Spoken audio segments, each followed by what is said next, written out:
Le Parlement européen a voté aujourd'hui une résolution à la suite de l'adoption lundi du plan de relance exceptionnel, les 750 milliards d'euros votés par le Conseil européen.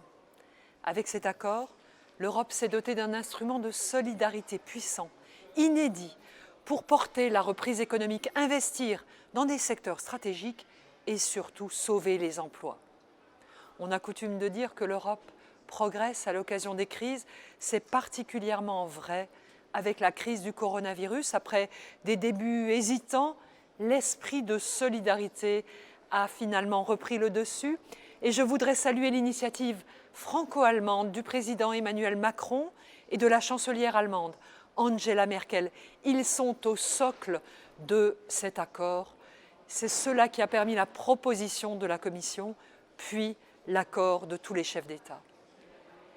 Ce qui fait la singularité de ce plan, c'est que pour la première fois, on met des moyens en commun pour pouvoir investir. C'est donc un emprunt commun.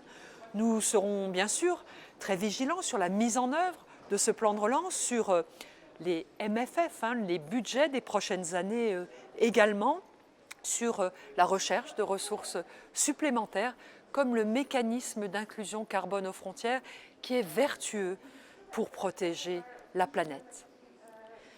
Une belle fin d'année parlementaire, ici au Parlement européen, qui réunit des élus de l'ensemble des États de l'Union européenne. Je forme tous mes vœux pour un bel été à chacun d'entre vous et nous retrouver à la rentrée pour porter ce projet européen ensemble.